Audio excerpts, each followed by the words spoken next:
Good morning and welcome. This is Centerpoint AM45 on the AM45 series, and my name is Mercy Akiri. I'm excited to know you've been able to join us for another jolly good time on TV. It's good to know that you are on the other side of this divide, and I'm here to lead the way as we bring you information. We bring you some enlightening pieces.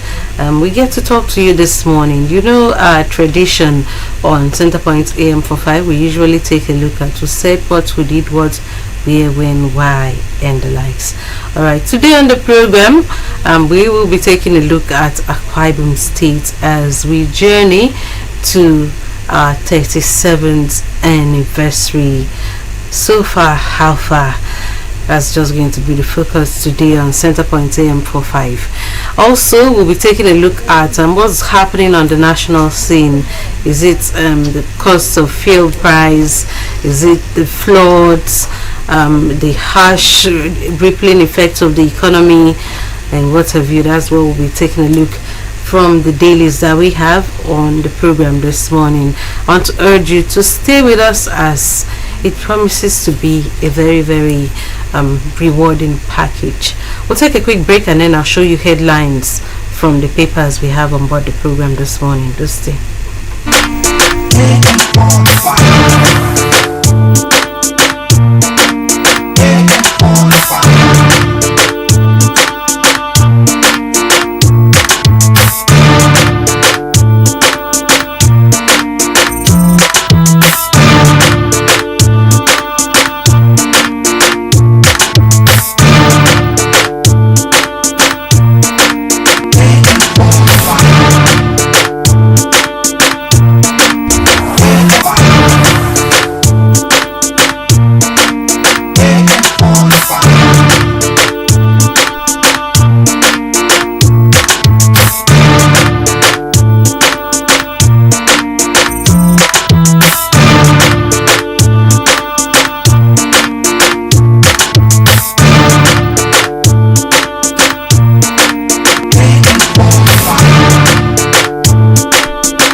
Centerpoint AM45, many thanks for staying with us on the program. It's time to show you headlines from the national dailies that we have this morning, and we have quite a lot, and I'm sure with several recurring stories which I'll be showing you this morning. Let's quickly begin by the first I have here. It is the blueprints. The blueprint comes with this headline: "End terrorism now, no excuses." Danjuma tells service chiefs. Troops neutralize 4 bandits, rescue 20 captives in Kaduna. NCC SALW to destroy over 3,000 arms, ammunition. We are ready to restore peace, CDS, as the Chief of Defense Staff assures. Alright, that's from the front page of the blueprints. We have a pictorial. Bruno flooding NEDC tops with 33 billion naira, Dantata 1.5 billion naira. Victims get over 7 billion naira support. Nigerians hope that these supports, the funds received, will be channeled to the victims. They need it. They really, really need these funds. So we hope those in authority will ensure that they get the funds. The pictorial is that of the First Lady, Senator Oluremi Tinubu, wife of the Vice President, Hajiya Nana Shettima, and the Minister of Agriculture and Food Security. That this happened yesterday at the official launch of Young Farmers Club in Nigeria, the Presidential Villa. It took place at the Presidential Villa. You could see the young farmers out here with the First Lady. We move away from the blueprint this morning. Next is Business Day. The Business Day, business all the way, of course. Marketers yet to lift Dangote petrol from NNPC over price. Find out the issue by getting a copy of the Business Day newspaper this morning. Some petrol stations here in Uyo were shut down, and they say they have no products for sale. So we do hope that they also can get, to lift Dangote petrol. We hope the price regime will get resolved and all of that. Nigerians can't help but hope for better days ahead.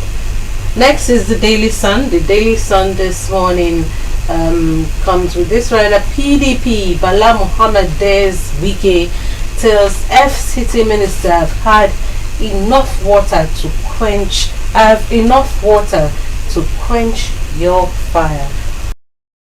The burning fire. Who is the water? Okay, that saga will continue to keep tabs with it. We have a pictorial that of Governor of Enugu State with some of his commissioners during the signing of a 40 billion naira Sunrise flour mills for a revitalization deal in Enugu. That happened yesterday. That's the pictorial we have there. Beneath the pictorial, flood threats, NDDC bills, multi-purpose emergency shelter. Then we have Nigeria unveils reforms to enhance energy security, attract investments. Clark hails Dangote refinery, calls for continued government support. And then ex-Secretary Governor Bafarawa donates 1 billion naira to state. Find out details by getting a copy of the Daily Sun. The next paper we have is the Daily Times, and we can see earthquake. FCT residents panic over tremors as experts urge prompt evacuation. And then when we have directives like this for people to evacuate, the first question would be, where would they be going to? Where would they be going to? We hope there are adequate, shelters for them to relocate to. Yeah. And then Nigeria makes case for Borno Zamfara flood victims at AU Parliament. Above the nameplates, PENCOM, federal government to pay all outstanding pensions liabilities, has got into PENCOM. And then suspend all policies impoverishing Nigerians. NASMI begs federal government. Okay, we'll take a look at the next paper this morning. Is the Daily Trust. The Daily Trust comes with this: petrol price, NNPCL not usurping our powers. That's according to NMDPRA. It is not a regulator. NNPC cannot fix prices. And then Ipman looks out for official notification. Federal government can reduce costs by cutting taxes deductions. That's according to sources. What taxes, or whatever can be done to ensure that the next price regime for petrol should be done, so that Nigerians do not continue in this hardship. We have a pictorial here. It's that of the governor yesterday. A visit for Borno State Governor to commiserate over the flood victims. Okay, we have other stories, some recurring stories. Federal government issues flood alert as Cameroon opens Lagdo Dam. That dam will be opened very soon. Some states will be affected. I remember seeing Anambra, Cross River, Bayelsa. Those are some of the states that will be affected when that dam is opened. get more details. We'll get more details in the course of showing you the front pages of the dailies that we have this morning. Away from the Daily Trust, the next is the first news. The first news: CBN exposes grave danger. External reserves endangered by fuel subsidy removal. Each time we come, we hope we do not see depressing stories. But here we are. External reserves endangered by fuel subsidy removal. This is very, very depressing to hear. Okay. Away from that, we have a pictorial. It's that of Labour Party caretaker chairman, Peter Obi. We have senators, we have some stakeholders, members with other key party members with the Borno State governor during a solidarity visit to the flood affected state. They pledged 50 million in support of the victims, and like he said, we hope that the victims will get all of these funds being pledged, being donated. We hope they are all channeled to the victims. Beneath the pictorial, Lukman pleads with OBJ, IBB Bissau, save Nigeria democracy from ICU. And then we have another story here. T.Y. Danjuma urges the military to end banditry killings in Nigeria. We go just above the rider, beneath the masthead. We have some other stories. Peter Obi, LP leaders visit. Okay, we took that already. Over 15,000 displaced Jigawa floods take refuge in schools, says SEMA boss. Then another one here: global education crisis. 104 million students displaced by floods. World Bank urges action. Such stories there. Then away from this, we'll get to the front page of The Guardian this morning. The Guardian, World Patient Safety Day. Nigeria battles spike in medical errors. And then negligence in hospitals. We have a cartoon representation. Here the doctor says, but I told you to give him 2 micrograms of insulin, not milligrams.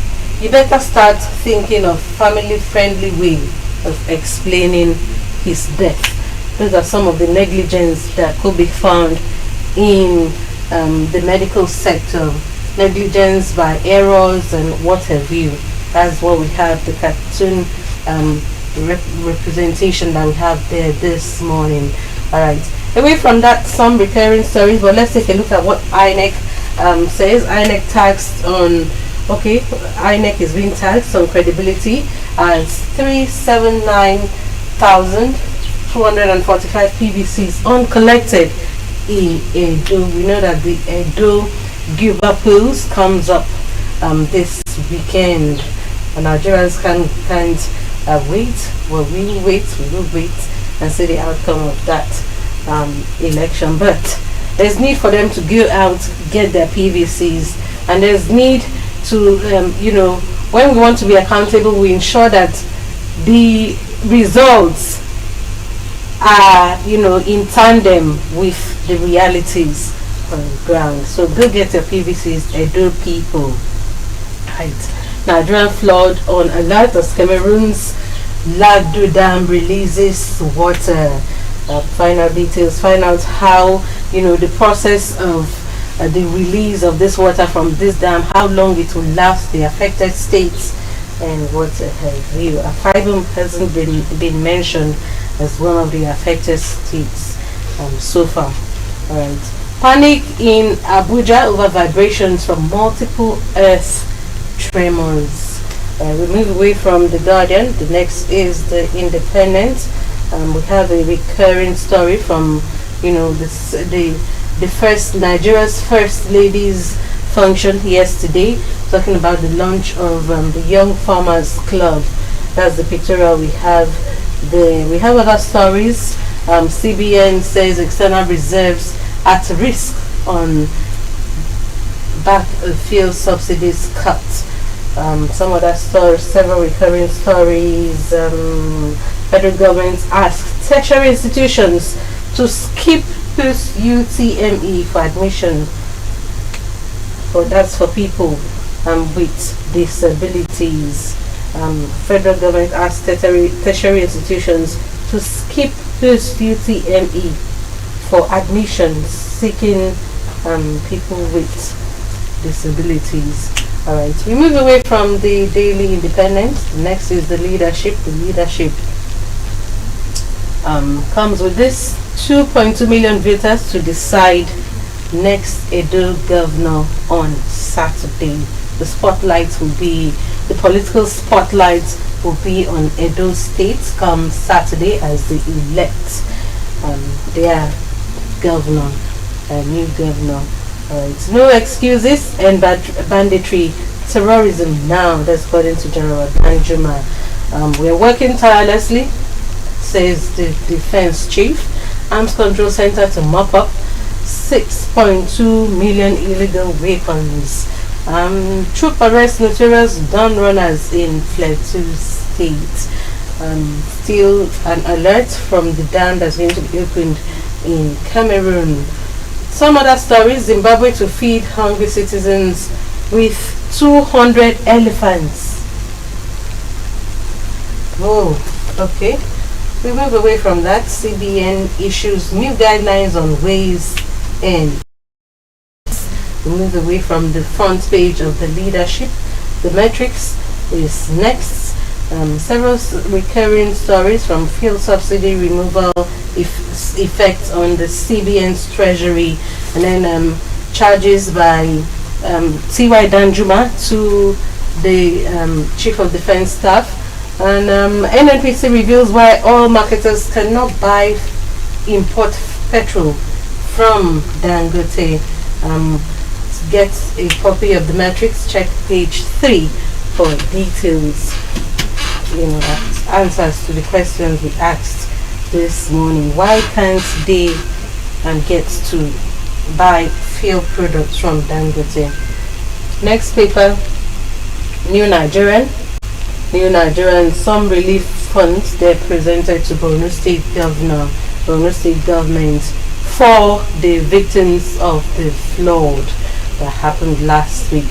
This one here, 200 million presented to them by people of South, donated by people of Southern Borno. Okay.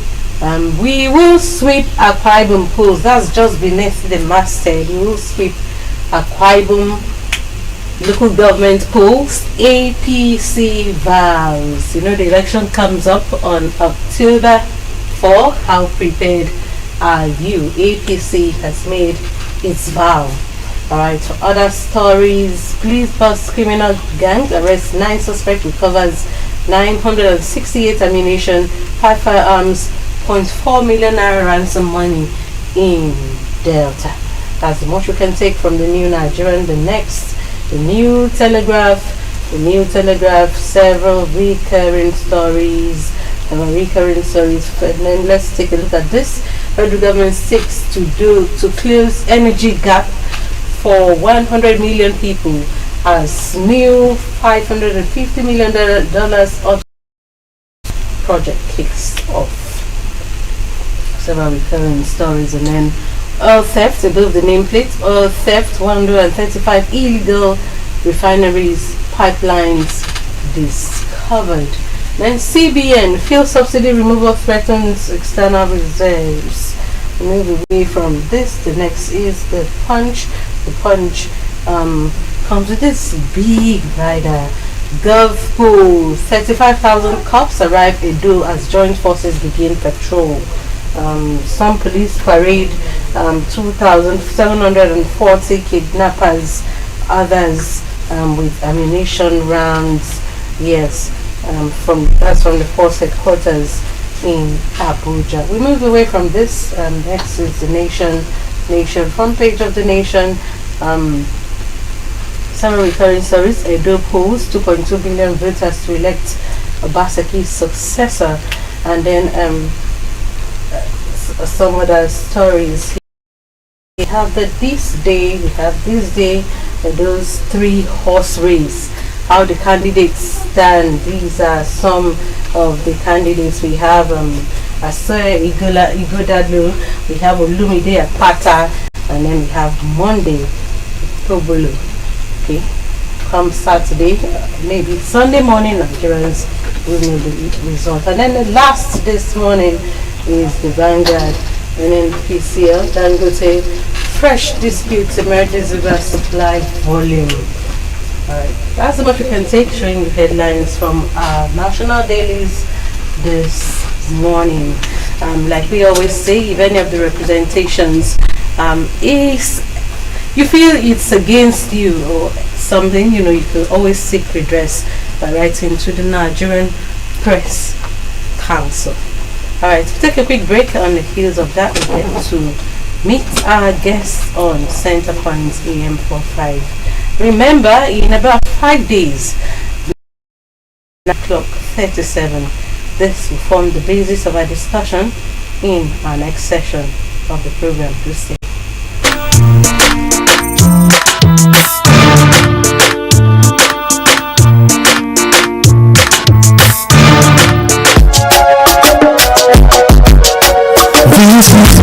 This is where we belong.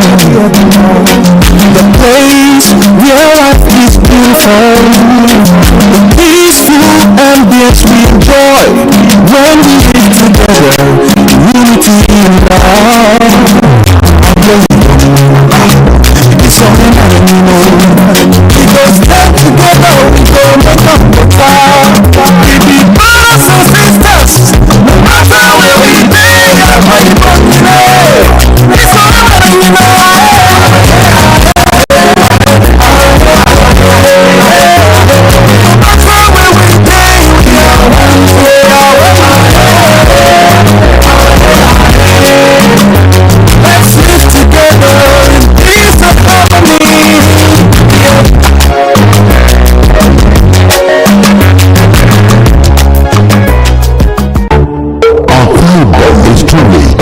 Infrared motion. With the advent of this golden era, we are driving entrepreneurship and creating employment for our youth with a led initiative. We are alleviating pressure on the parents of our school-age children by providing them with free and compulsory education, school uniforms, shoes, and millions of exercise books. We are building model primary schools across the state. We have paid more than 16 billion naira in gratuity to retired civil servants and leave grant to teachers and local government workers. Our road infrastructural maintenance efforts spans all the 31 local government areas in the state. We are constructing dualized roads and bridges on multiple fronts. Also, we've constructed 20,000 square amphitheater at the Unity Park, Rio, to further drive tourism. Our life at Tenda is working. Our Bible state has truly entered its golden era. It was deliberate that we made agriculture the first letter of the Arise promise. To ensure food security by bringing down commodity prices, the government launched a Back to Farm initiative and also acquiring hectares of rich fertile land across all the 31 local government areas for farming. The Arise Food Security Program was also launched to cater for the most vulnerable through the Bulk Purchase Agency. We have also distributed seedlings and other inputs to farmers across the state. To take agriculture to the next level, we've commenced the technology-driven Shanghai-type model farm. This will not only multiply harvest for all farmers, but also reduce the costs of operations by ensuring that nothing goes to waste. Let's join hands in supporting this government as we build the future of our dear state together. Our Rise agenda is working.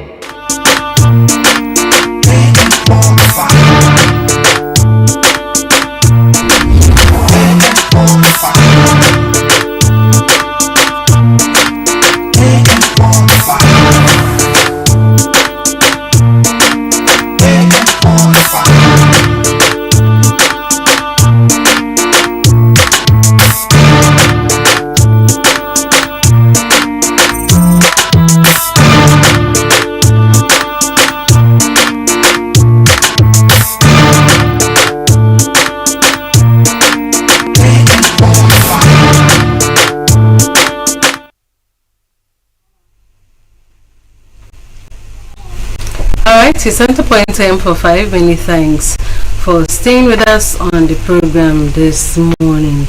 On this session of the program, we'll be taking a look at the state of the state. Alright, the polity, Akwa Ibom State, as we move on, as we march forward, as we get to clock 37 years. How far have we gone? How far have we gone in terms as a state? How far have we gone in terms of development? What is the nature of our statehood? And then we'll be taking a look at other issues that polity as affects you, as affects me as an Akwa Ibom person, and of course as a Nigerian. And this morning we get to be joined by the Honorary Special Advisor to the Governor on religious affairs, the Reverend Ndwesu Ikwere, PhD, is our guest this morning. Thank you so much for joining us. Thank you very much. God bless you. Yes, it's a pleasure to have you on Centerpoint AM45 this morning. All right, Akwa Ibom is going to be 37 come Monday. That's right, Monday, September 23rd. So let's begin from there. 37 years down the lane, how would you describe our growth so far? Thank you very much. 37 years from 1987, the state was created, to now. Then I was still in the university. Before now, it has been a very great time sojourning from somewhere to somewhere. Actually, we were somewhere, then we moved from there to some. It's been a glorious time. Somebody at 37 is a mature person. Somebody at 37 can do whatever he would want to do. Is an achievement age. You see, at 37, I must say, of course, from my private point of view, I had all my children that are here now. Finished reproduction as far as that is concerned. That is to say that I was already mature. So anybody that is at should be sure he has done a good lot of things that he would have wanted to do. So Nigeria, Akwa Ibom State has now begun from somewhere and has been having some leaders in the state, governors, but the most recent ones that have been talked about have been Governor Atta, Governor Godswill Akpabio, Governor Udom Emmanuel, and up to now that we have Governor Omoino. And the achievements have been growing from stage to stage, from stage to stage. Today, Akwa Ibom State is a state that other people are looking at and are referring to. And it's been a great journey, and we can be proud of it anyway. The achievements have spanned from like the airport that was actually dreamt of by Victor Atta, and Governor Godswill Akpabio came and made sure he began building it, and built it to a large extent, and Governor Udom Emmanuel came and filled the place with aircraft and built the thing along. Today, Governor Omoino has continued to fill the airport with aircraft and continue to build where the other one stopped. And as at now, Akwa Ibom State is proud of at least beating hunger to a large extent, because while very many people are crying as we are talking, there is food, free food supply everywhere, because that is the in thing. That's what everybody is talking and crying about. But God has given us a leader that thinks about the life of the people, the survivor, and all that, building houses for the vulnerables and all that. You go everywhere. Some places that were a no-go area are becoming tourist attraction now. You know, Akwa Ibom has really gone far, and we are proud. And we thank God that God has been giving us development-oriented leaders as we grow up. So we have achieved, and from what we have seen, we know that the future is great if Jesus tarries. The future is great if Jesus tarries. Let's talk about Akwa Ibom as a state made up of various ethnic groups, various people, several local governments. What's your perspective of us as a state? Yeah, we thank God still. Akwa Ibom State is made up of, like you said, various ethnic groups, and some slight differences in languages, in language and all that. But there is unity. Compared to many other states, there may be differences, but there is great unity in Akwa Ibom State. There is growth, there is togetherness, there is prosperity in Akwa Ibom State. You move to one place. You see, in Akwa Ibom State, it's easy. You transfer one person who is working to a different local government, and he can continue to work with ease because each can easily assimilate and work, understand the other person. That's the kind of thing we have in Akwa Ibom State. We know that as we grow up the way, especially with the kind of inclusive government that we have today, everybody who may not have learned to work in peace and in togetherness with others, they are beginning to join together, understand themselves, and become one, as it were. So I think it's a good thing. Now, okay, in furtherance of the growth, the bondness, the unity of our statehood, what would you recommend? What would you advise? This advice, of course, cannot be different. That kind of bondness should continue, because once you see unity, there is prosperity. Once you see peace, there is prosperity. Once there is security as it is, there is prosperity, and people keep moving. People expect. And you see, youth, as it were, youths are coming up after this era. Some of us, as we are growing old, and when it is God's time, we shall be faced off, and the rest are coming. With the kind of oneness that is coming up, with the kind of empowerment that is going on with the youth, you can be sure that the future of the state is very promising. Okay. Look forward to a promising future. It looks promising. We hope it can materialize, and everybody can have a feel of it. Do you think we have roles to play in realizing this in future?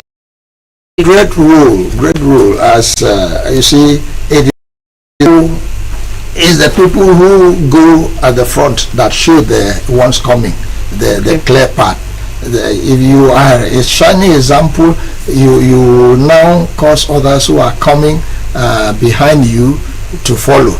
You see, when you clear the road, like as if we are walking in the bush, and the person that goes at the front is clearing the bush, the people who come will walk with ease. And so I am really praying and believing that those of us now at the moment would be selfless enough, would be wise enough, would be knowledgeable enough, and would be God-fearing enough to show good example and bring up the youths. Make sure the youth, you see, this generation of youths, they have been into some technological exposure and all that may, if not controlled, cause them to be somehow violent and be misleading,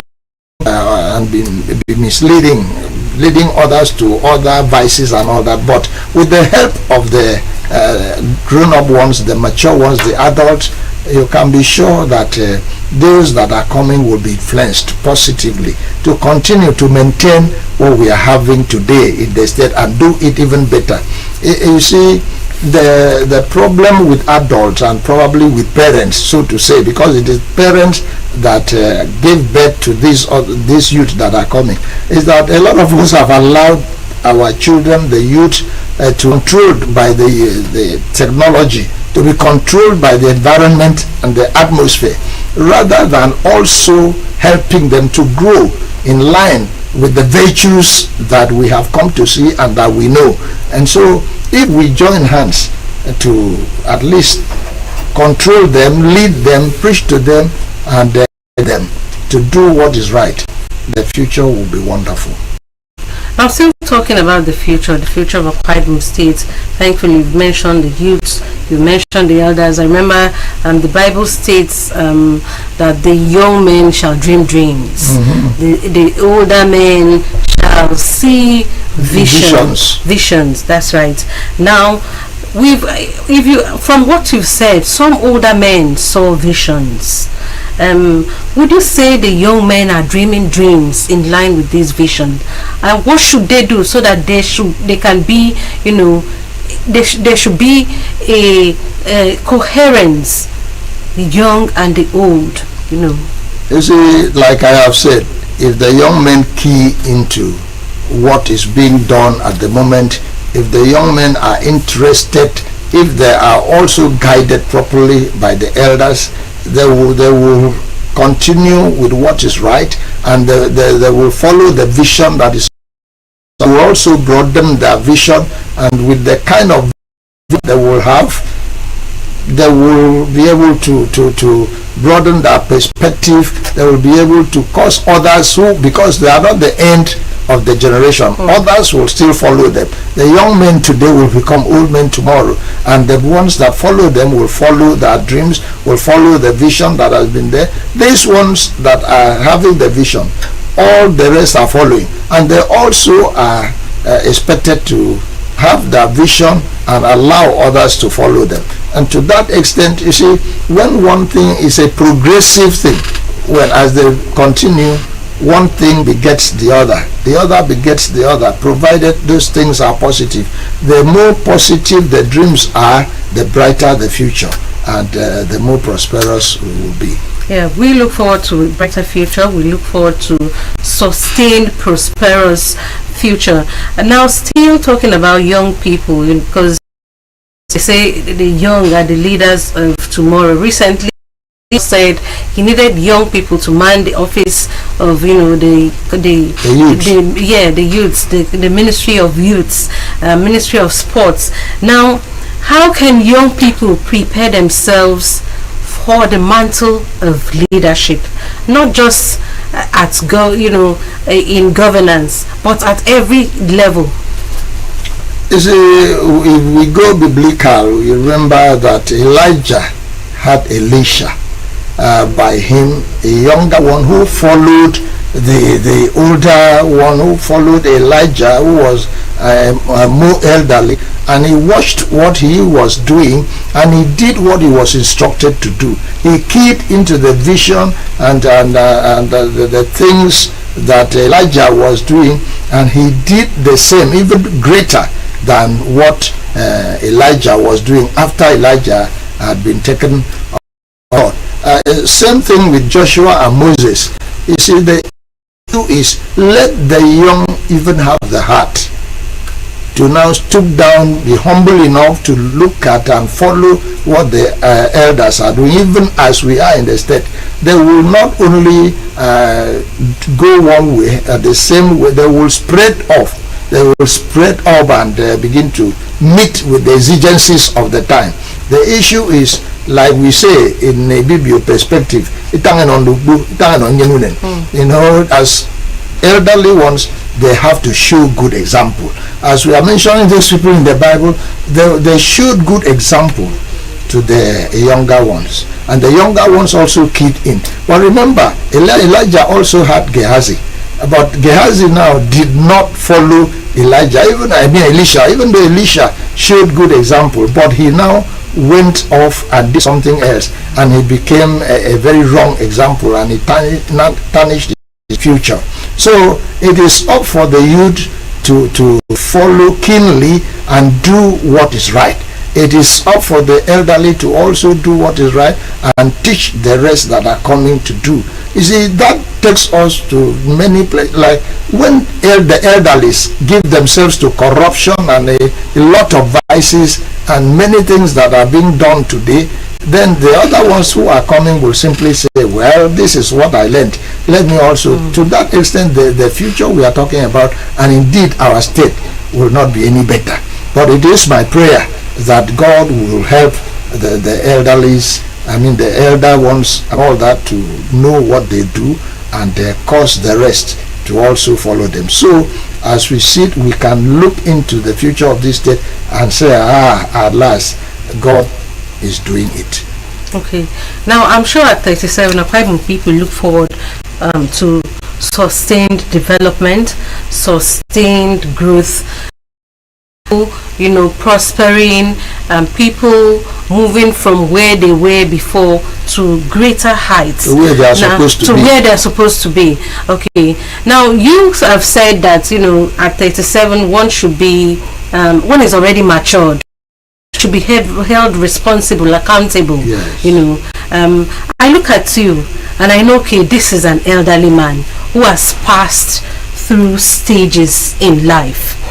What would be your advice for young Akwa Ibom people who really want to explore, who want to be great?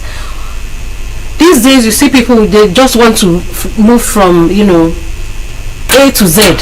It will happen for some, but it may not happen for some. What will be your advice, especially, with you? Let me ask this. Did you just move from A to Z in life? No way. It's a step-by-step progress. It's a thing of progression. Like His Excellency Governor Mono keeps saying that he won't throw money just anyhow. If that is what they think he could do to gain popularity, no, he won't do it. He's trying to build the people. He's trying to empower the people so they will move from one place to the other, keep growing and keep growing. You see, the problem we have with some of the youth is that they just expect, like you're saying, that they will sit down with the armchairs and then see money. The the eagerness to have money quickly is what is spoiling the people. But let people grow, let them put their hands in the prosperous things, issues that will gain them a living. Let them be, as they are empowered, let them get into something that is useful and responsible. Like that, like even in school, you see, again, in school you see somebody today, they will move from to primary to secondary and then university. That way, somebody that goes through such ladder, you will see steadily, progressively, you will see such person come out and be useful. Like you, it's not easy for just anybody to come sit down the way you are sitting and are facing prominent people. If you did not train yourself properly, go progressively to arrive. But today, even in school, you see children, even in secondary school, they are moving from one place to another. They don't even sit down and learn, but at the end of the day, they would want to pass the exam, and the teachers even help them to pass the exam fraudulently. And they now have in their head that there's nothing they can suffer for. Let them just be there. They will jump from one thing to the other. And when it goes to the university, it's even worse. That people don't even care. They don't mind at all. Children will be going to school anytime they like, joining cultism and all that. And before you say, they say they have first class. And you now try them on one thing or the other which they purported to have learned, they won't be able to do anything because they just believe they can jump from one thing to the other. Life is progression, and anybody that takes it like that is sure to achieve. So it is my advice that people, the youth, should learn, should be steady, should follow the laid down procedure. Where you see there's no crime. Somebody jump, like I know that some students even in school they jump from one class to the other by the advice of the teachers. That's right. Who must have seen what they are doing, they must have seen how they perform, and they would advise. If that is your lot, certainly it cannot be a general principle. So people should learn to walk. Well, it is the way you move will tell you what to do next. And if we do it like that, you can be sure we shall have a steady, firm, and progressive society. Okay. I needed to, you are a cleric, apart from being a government appointee, you are a cleric. So every now and then there's need for us to talk about these things because of the kind of things we see in society, and you keep wondering, are these issues not being addressed? So whenever we have people like you, we'd love for you to address these issues of youths wanting to bite more than they can chew. It happens quite a lot these days. Yes, several absurd stories. Okay, now still talking about young people and then leadership, do you think Akwa Ibom young people are prepared, are ripe for leadership? I would say yes and no. Yes, on a very large scale, particularly at this administration is poised to make youths reliable, to make youths responsible. Because if at every point in time the government will stand out and will be talking about youths, and will be talking about empowering the youths, and will be talking about bringing them out, and now he's even creating a ministry and said he cannot allow anybody beyond age 45 to be the commissioner and all that, then he is really focusing on training the youths, preparing them for tomorrow, so they can lead. To that extent, the way it is going, the way things are going, you discover that the thing is spreading across the state. And like we have said, if these youths imbibe these virtues, you can be sure they are preparing themselves for leadership, and people are preparing them. Yet, even as these ones give into these virtues, listen to the gospel, because that's the bottom line. Listen to the word of God and practice the Lord says, and prepare themselves to do what is right in future. Others are still into crime, into violence, into moving around like that. And that's why you keep seeing people, most of them, as you drive past, which is what the present administration does not like. From the beginning, when the man came in, he kept saying that. But you see that no matter what you do, those people may still be there. And tell me, how can those people be leaders? They cannot. They have not prepared themselves. They are not prepared to lead. They don't even want to lead, because as far as they are concerned, if they lead, they are leading the group that is like them. Because of course, every group must have a leader, and those groups don't benefit anybody.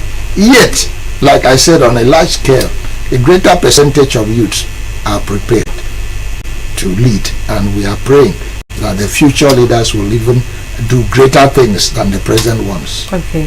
Is it ever too late to make a U-turn if one wasn't towing the right path? No. Even the Bible says, any day you repent, you confess your sins, the Lord, the Lord will forgive you. And so it's not too late. But the problem is, one does not have the time in his hands. And so if you say it's not too late, tomorrow I will now turn and turn a new leaf, who knows what happens the next day? And because time is in God's hand, that is one thing nobody can control. All the signs that people are learning and whatever they are, one thing they cannot control is time. Whatever, I have heard medical doctors say you have maybe only 3 months to live, but that same person may live the next 6-7 years, or even less than 3 months. And so nobody, you only try to think, suggest, but you see, they are paying, but it doesn't really work. And so somebody should, that is why the Bible says today is the day of salvation. If you hear the gospel, repent and give your life to the Lord. That is to say, whatever you want to do, like they always say in primary school, tick says the clock, tick, tick. Whatever you want to do, do quick. And so there's no point postponing what you should do that is good. Do it now, because tomorrow may be. Yeah, so that we can wind down on, addressing the young people. It's very, very important. They are the leaders of Akwa Ibom. They are the ones who will still be in the state to man the state. So that we can wrap up on that. Your advice for them, for people who may not have anything doing, people maybe they were asked, they refused to go, or what your advice generally for Akwa Ibom young people? Yeah, I know that some people even struggle to go to school. They're determined to go to school, yet their brain does not carry all what it has in education. So that is why, like, the present administration wants to engage such people in handwork. They still have what to do. Yeah. They can mend shoes, they can go into tailoring, they can go into this, with due apologies, what do you call it, hair making, or makeups, or whatever. Yes, and all that. Many things they can do without much education. And so the government of today is prepared to engage people, to empower people, to train people, to do all those things. And so they should give themselves to this opportunity. Opportunity comes but once, like we have said. Another government may come and focus on something different that may not be really the youth perspective or youth oriented. And so the youths who have not had opportunity to go to school, they have time to learn. This is their time, and God has given them this opportunity. I advise that they make use of their time. These things are done, spread around in local government areas, which the local government areas that are close to these ones, to the grassroots, let them link up with the councillors, the chairman, the youth representatives, and all that. They will lead them, and I hope they will. I hope they will. God will help them to do it, because man is man. Okay. Akwa Ibom young people, that's me, that's you. We hope we have learned from our father here, who has had some words of advice. If you want to have a brighter future, there are things, a bright future, there are things you must do now, ahead of time. All right, you are the erstwhile chairman of the Christian Association of Nigeria, CAN, Akwa Ibom State. Now, as a Christian leader, what would you say are the responsibilities? What role can the Christian community play when it comes to the state? Let's not forget, we're talking about the development of Akwa Ibom State at 37 and beyond. Yes, you see, Christianity is an all-embracing thing. Like we say, Christianity is a way of life, and this way of life has to do with development and everything. You see, as a Christian, it is up for the clergy to let the people know that joining hands with government, you see, it is God that keeps the government. And if they preach, they guide the people to support the government, join hands with the government, and see the development of government as a thing that is meant for everybody, then everybody will go into it. You see, when you say join hands with the government, how can they join hands with the government? They join hands with the government, preaching, telling others to whatever the government wants done, they should do, provided those things give glory to God.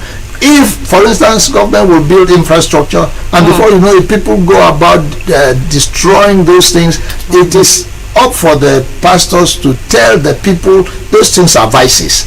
Do it. You are destroying your future. And with the word of God, people who need to hear, they will also hear.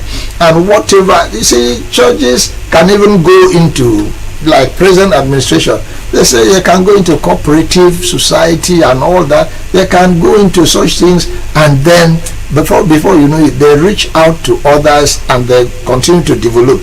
There is nothing that in the church, most of these, all the commissioners, so to say, especially like here, the permanent secretaries, the industrialists, they belong to one church or the other.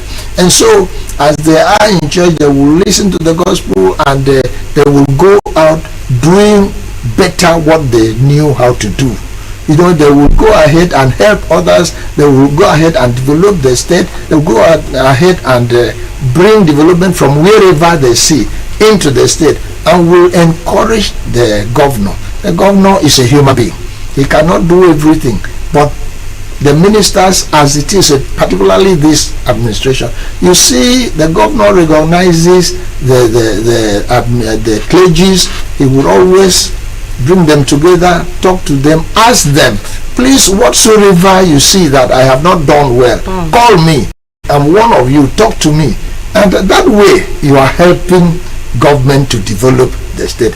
You are also joining hands. You are cooperating with government. And to that extent, there is no idle moment. There is no loophole. Because before now, a pastor would say, what concerns me? It is up for all of them. But today, every pastor understand this, look at this, call the government I call the government's attention, call them to know what they should do. And by the grace of God, they will listen and they will do it. That way, I think Christianity, religion will help. Okay, thankfully you raised the issue of religious leaders sort of holding government accountable, because I wanted to ask here. Times I've read lots of books, watched some documentaries. You see the Pope call a leader to order. You see the Pope call a king to order. You see, you see the Christendom, those in authority. I watched one documentary. I saw the leaders from a church walk through a street, and everybody was, on their knees, in reverence, to church authority. Why is it no longer so these days?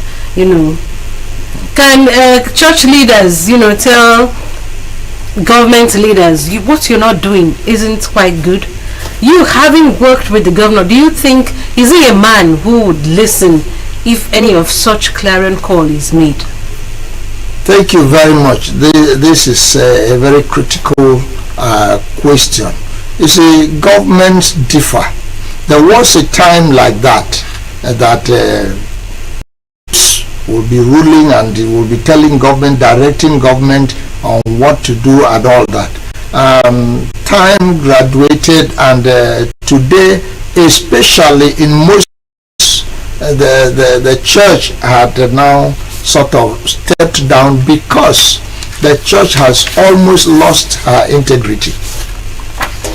Church has almost lost her integrity, and church now becomes a sort of difficult. It becomes difficult by themselves. They cannot exactly exact the authority because they now become too materialistic. When you like assuming I keep depending on you. If you don't give me money, I will not survive. Even if you miss what to do, I don't have the boldness to say, Mercy, that thing you are doing is bad. He said, let me not say it do.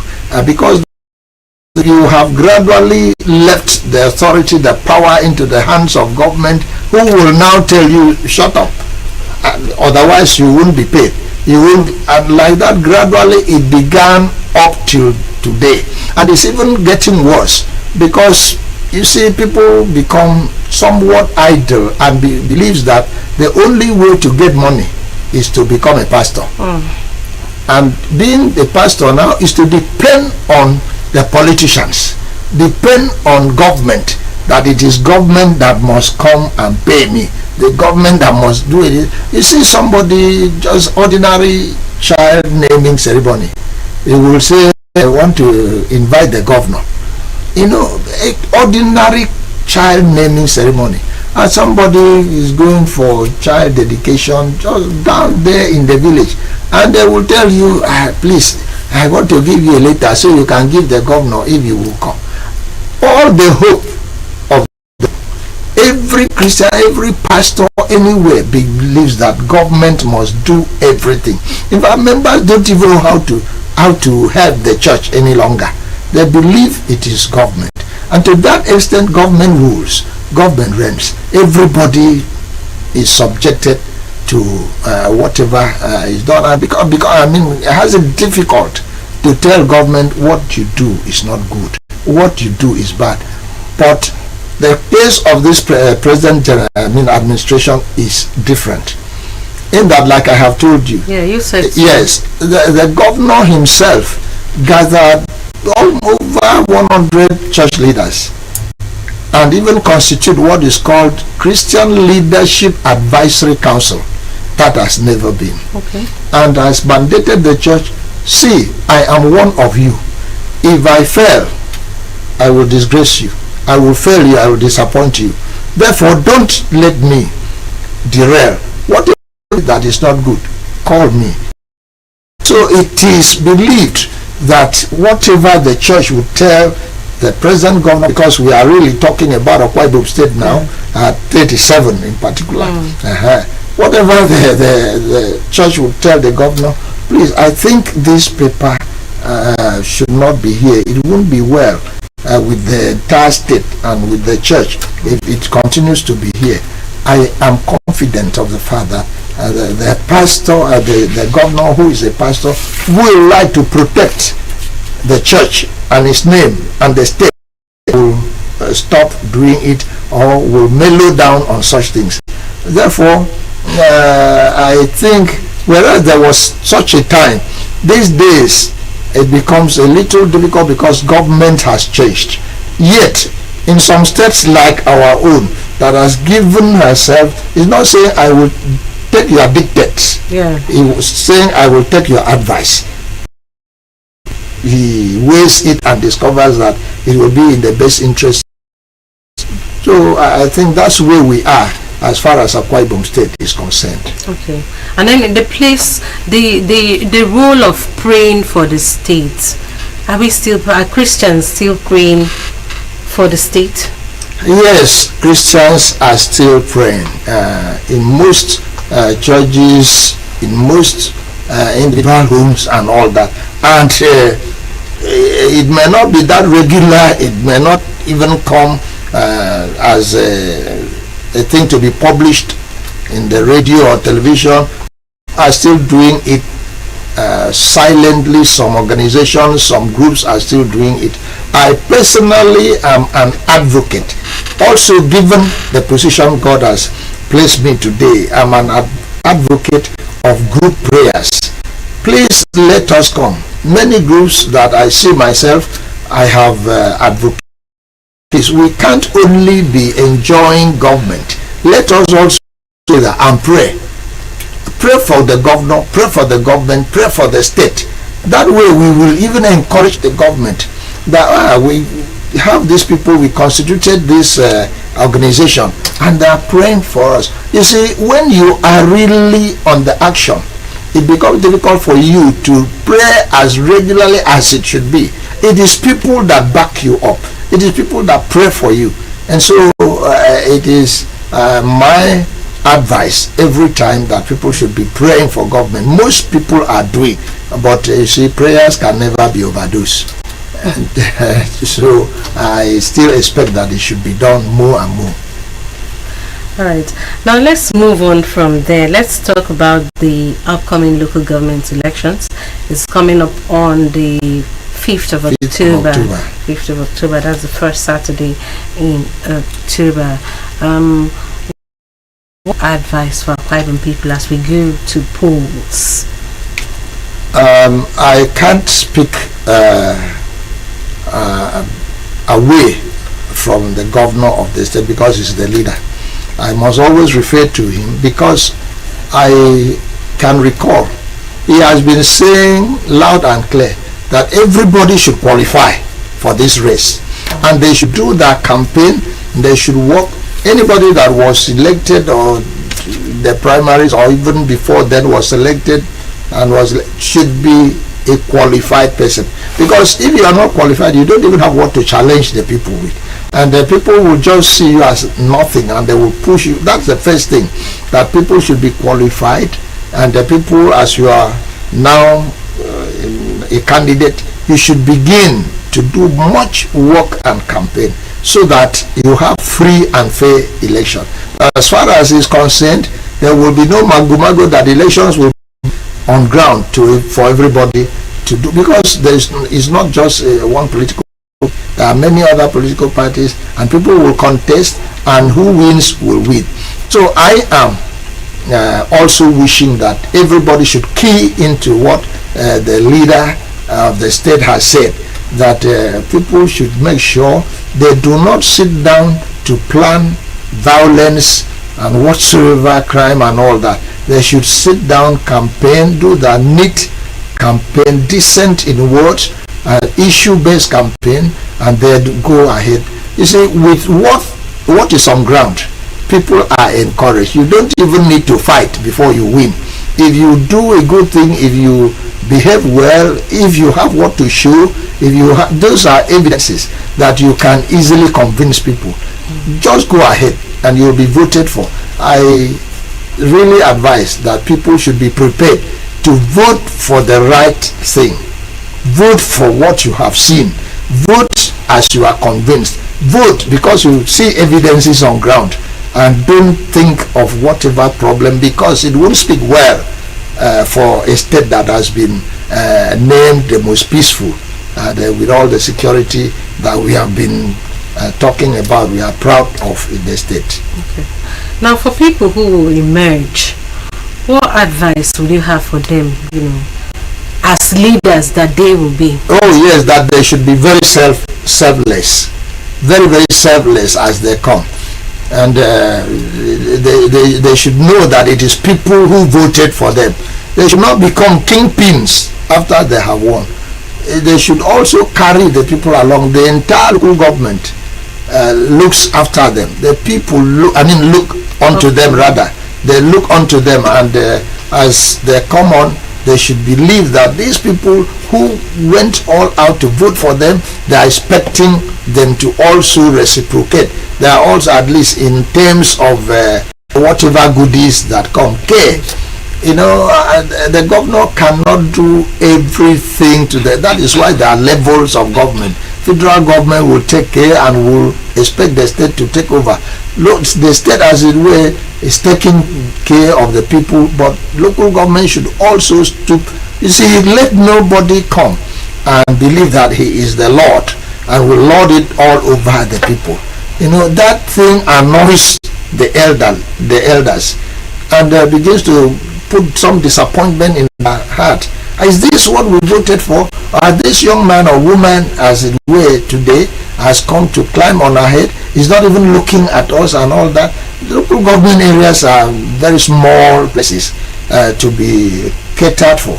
And so I really advise, as they now crawl on the ground and be humble to beg for vote, and they take calls. If you call them, one hand they have picked. When they come up, I know that it's not easy. A lot of calls will be coming, but then they should also ask God for wisdom on how to handle these things.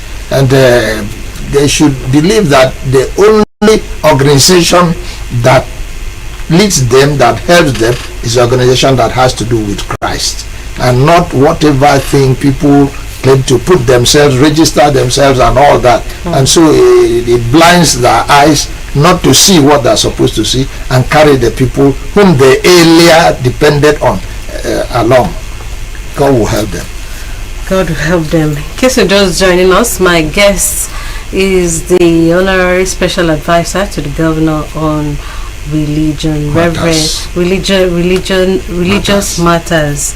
That's right, Reverend Dr. Ndwesu Ekwere. We'll take a quick break and we'll be back, and he will still be here to talk to us. I don't really want to call that Ekwere. Yes. Not Mercy Ekwere. Reverend Dr. So a lot of people always make that mistake. Thank you. We can always be right here because you are a usual face on AKBC. Alright, so take a quick break. We'll be back with more.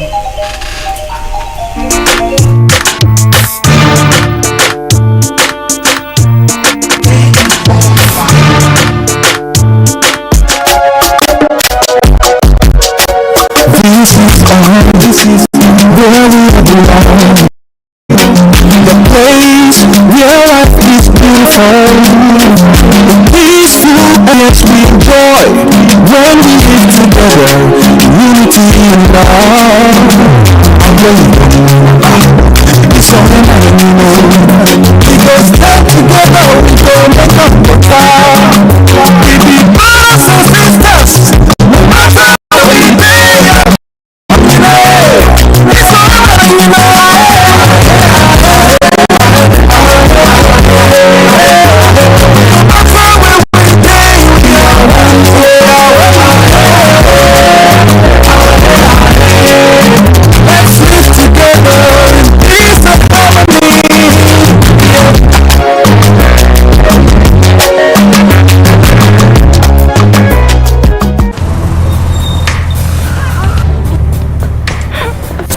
Police that can respond to emergencies first.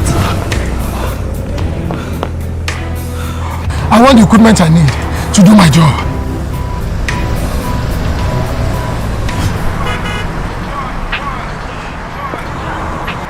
I want a police that won't harass or arrest me for no just reason. I want to be valued for my work, not feared by honest people. I want a police that won't ask me anything for the boys. I want a decent salary that is paid on time. If it happen with good laws, Proper funding, Training. And cooperation. if it happen, If it happens. If it happen.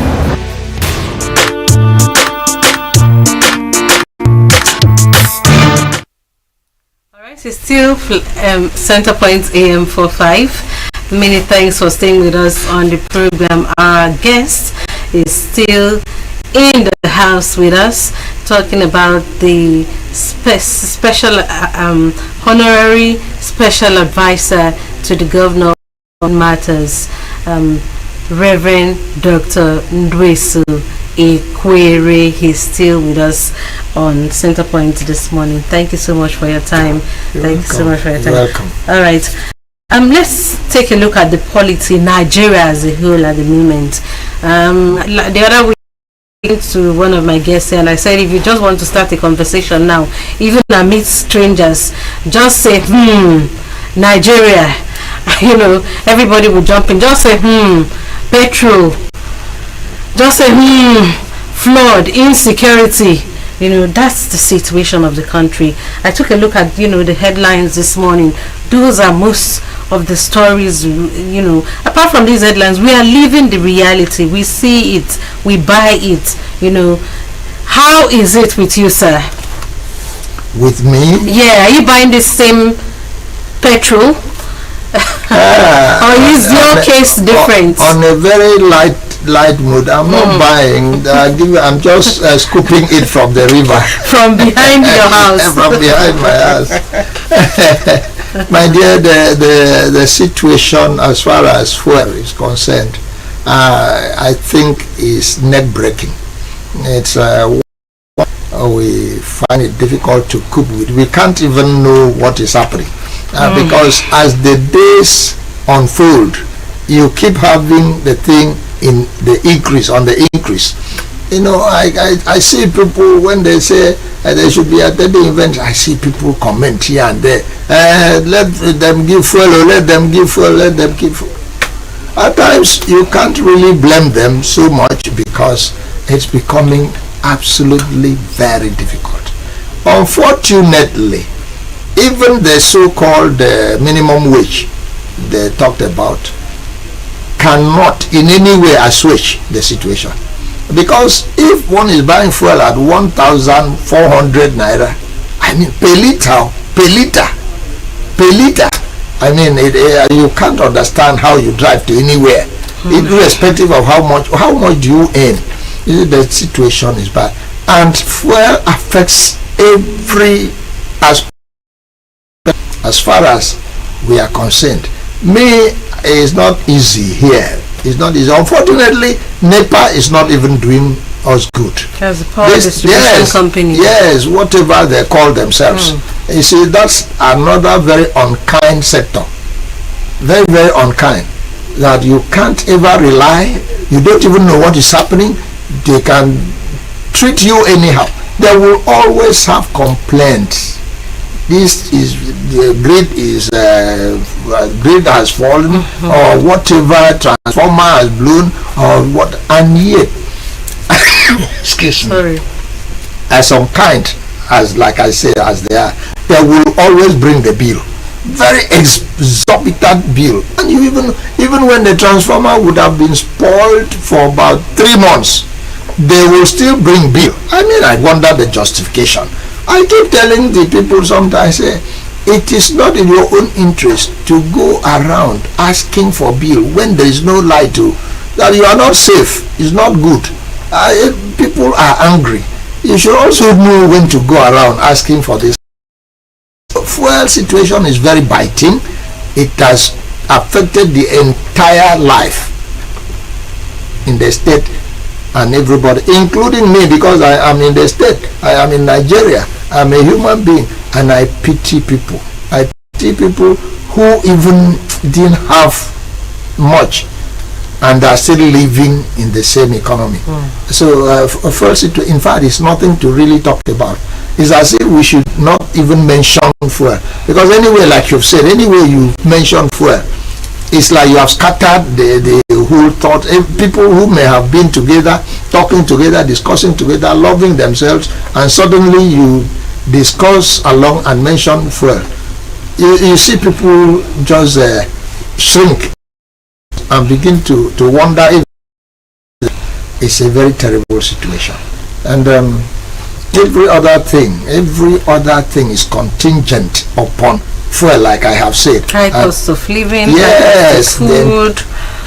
You can't even buy. How much? I don't know how they buy Gario, because for the wives God has given to us, they know most of these things. Us is to find the little money and give to them, and they are top managers. They are good managers, and they will manage. All you know is to have food to eat.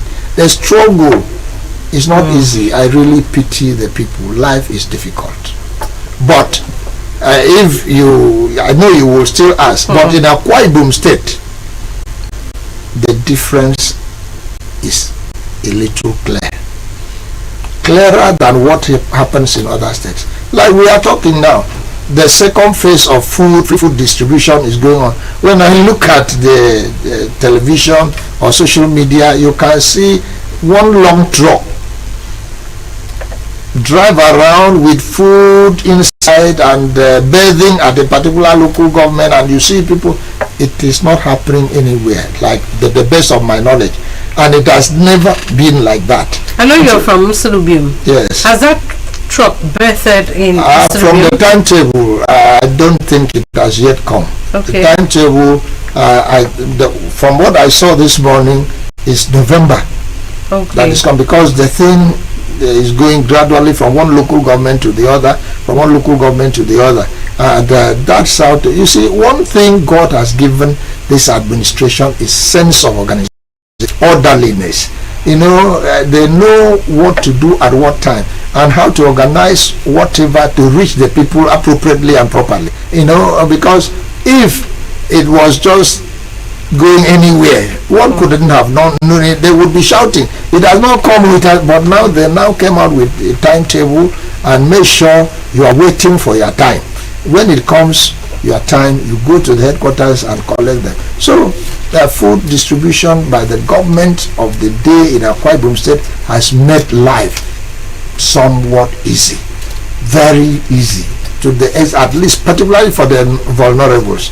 And those who had their names in the social register, they can go there and collect. And with the emphasis of the governor about farming to the extent of allowing 2 Fridays in a month, this is good. That people will go to farm. People are now knowing, even those who didn't know how to farm, they are now really learning how to farm, and they are enjoying, because they keep plucking some of those fruits from the farm and using same in their homes. God is helping us in this state. Okay, as we begin to wind down on our conversation this morning, let's go backwards a bit, talk about Akwa Ibom at 37. Let's talk about your principal, Governor Moino.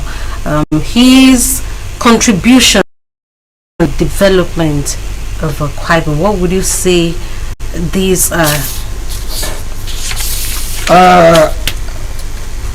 The contributions of Pastor Moino as governor in Akwa Ibom State are not even things that one could sit down to begin to talk. You do that, you can take the whole year and you keep talking because the things are so apparent. And you may begin to count. Like me, I am not too good in enumeration. You may miss them. What are you going to talk about? Like the sustenance of the aircraft that is, like we have heard, he has given approval that a state should buy, no more loan. You see, so we can't become servants, we can't become slaves to banks. You see, for the state to personally, as a state, buy 2 more aircraft. And then what of like development that we've had along Brook Street, the kind of ravine people were crying about, but today is becoming a tourist attraction. See the amphitheater that has long, that one is a concluded thing that has been done. People will be going to do events like the Carol that is coming again. What are we really talking about? The homes that he has built around the state for the vulnerables, and at times without even preparing, somebody would go there, and if somebody behaves well and shows kindness like the one that happened somewhere, he even instructs that that person should also have a home because of his behavior, his kindness to the next neighbor. What of training the children outside the state in aeronautic engineering and piloting and all that? Many of them. Recently there was an Edu trip to the UK, and maybe they have come back by now. They should have been in the state by now. See the kind of development he has given to the mental living of those children for tomorrow. The kind of knowledge, experience, and talk of the roads that he is even maintaining, the health care, the hospitals he's building, the schools, the model schools that you look at the primary school. In fact, it looks like most good university campuses, because there are also some university campuses that cannot compare with the model schools that are being built in the Akwa Ibom State. What are we talking about? There is no sector that you Moino per se. You go here, you go to the roads, you find Moino. You go to the hospital, you find Moino. You go to the to accommodation, you find Moino. You go to the farm, you find Moino. And so, as far as I'm concerned, I think the governor has tried so very well. In employment, in empowerment, he puts his hands, stretches his hands, spreads his hands to different areas, and brings people, give them what to do, engages them. At times, I really sit down, even with members of my family, and begin to think, where is he having this money from? Is it still from this Akwa Ibom State? I mean, and he keeps saying, we have not borrowed, we have not borrowed, we have not borrowed. If he's not borrowing, how then is he going about these things? You know, but this is the grace of God.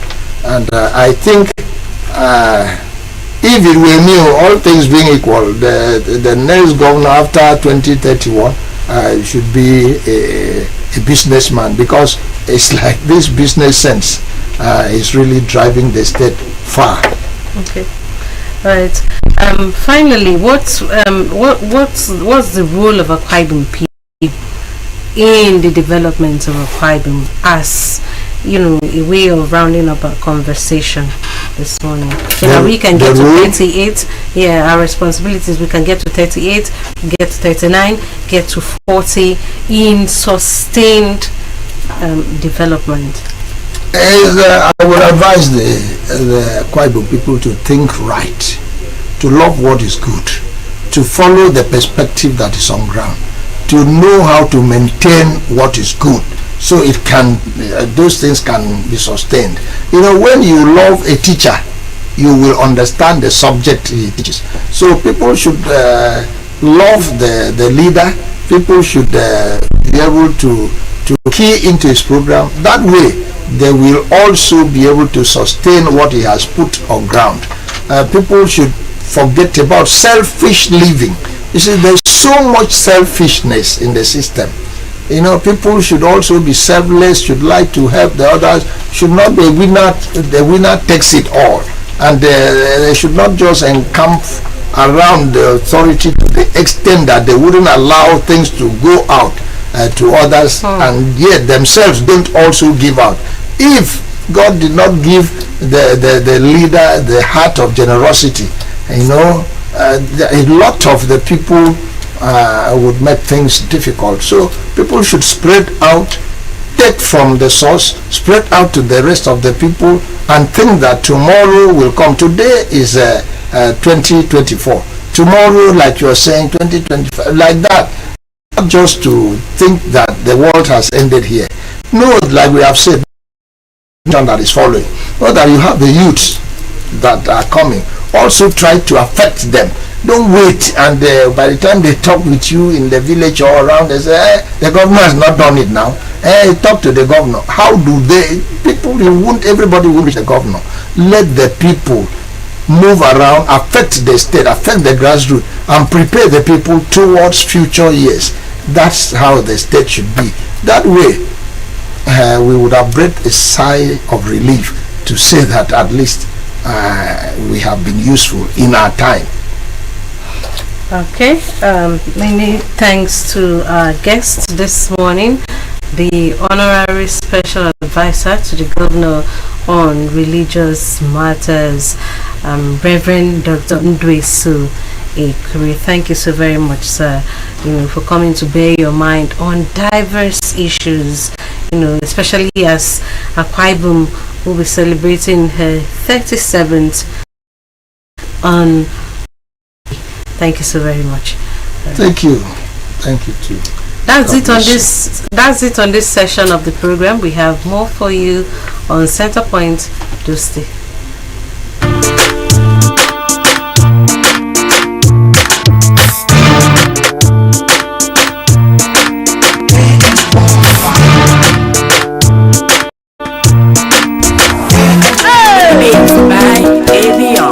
Not just this time, shelter is the most important mix of the human beings. You have shown compassion to the vulnerable.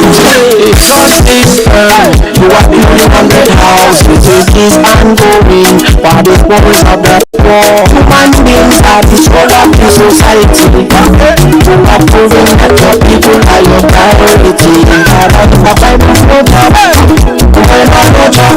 We have shown so much love for our lives.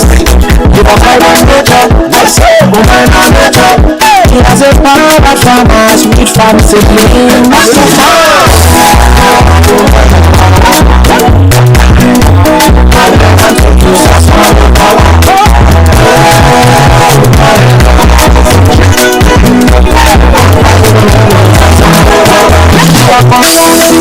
Across our private states, we will be from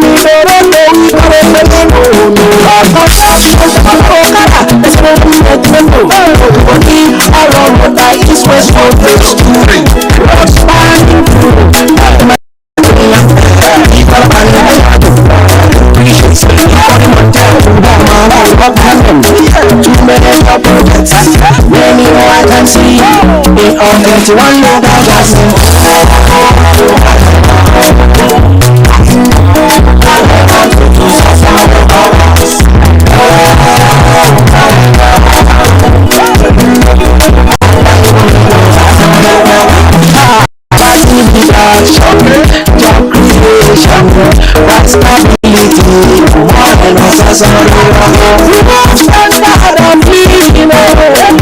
Environmental sustainability. Only one duty that is to secure the welfare of the people. Like free medical care for the people. As a rich leader, everybody is involved in the system. When I start many lives, it pay gratuity, no purchase agency. Welfare of the people are your priority. You are clean and I've seen what you've done.